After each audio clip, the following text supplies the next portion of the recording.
এটা হচ্ছে আমাদের সিঙ্গেল কয়েলের মাপ। দেখেন আমার কয়েল বানাবো দুই রকম করে, আপনার ভিডিওটা দেখতে থাকেন বুঝতে পারবেন। তো এটা হচ্ছে সিঙ্গেল কয়েলের মাপ। আমরা ফার্স্টে সিঙ্গেল কয়েলটা পড়াবো একটা, তারপর ডাবল কয়েল পড়াবো। তো আমরা চলুন সিঙ্গেল কয়েলটা বানাই। আমরা তারের গেজ দেবো হচ্ছে 23 নাম্বার। আর আমরা হচ্ছে সিঙ্গেল কয়েলে পাক দেবো হচ্ছে, সিঙ্গেল কয়েল ডাবল কয়েল একই পাক। তো আমরা সিঙ্গেল কয়েলে পাক দেবো হচ্ছে 75। তো চলুন পাকগুলো বানানো যাক। তো আমি আবার বলে দিই, আমরা যে কয়েলটা বানিয়েছি সিঙ্গেল কয়েলটা, এটার তারের গেজ দিয়েছে 23 নাম্বার।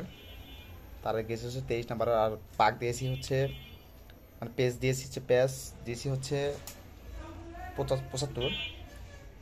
এটার পাক দেওয়া হচ্ছে 75। আমরা 75 পাক দিয়েছি। আর তারের গেজ 23। তো আমরা এখন এটা 8 ঘাটে পারাবো, মানে হচ্ছে মধ্যে 6 স্লট ফাঁকা থাকবে। আমাদের কয়েলটা 8 ঘাটে পড়বে, মধ্যে 6 স্লট ফাঁকা থাকবে। তো চলুন কয়েলগুলো পরায় নেওয়া যাক, সাথে থাকুন।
তো আমি যেভাবে বলেছিলাম, মধ্যে 6 স্লট ফাঁকা রেখেছি।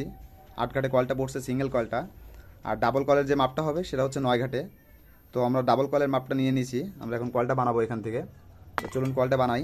আর ডাবল কয়েল কয় ঘাট পরে আমরা পড়াবো, আপনাদেরকে দেখতে পারবেন, সাথে থাকুন। তো আমাদের ডাবল কয়েলটা হয়ে গেছে।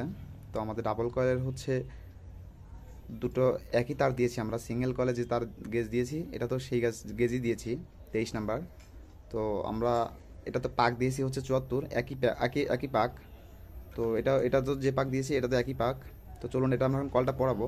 আর এই দুটো পড়বে 9 ঘাটে, মানে এইটা পড়ছে 8 ঘাটে, এটা পড়বে 9 ঘাটে। তো এটা আমরা এক কয়েল যখন পড়াবো, এক কয়েল পড়ানোর পরে ঠিক একটা স্লট ফাঁকা রেখে একটা স্লটে পড়াবো। আর যখন দুইটা পড়াবো, দুইটা বাদ দিয়ে আবার একটা পড়াবো। চলুন দেখায় আপনি।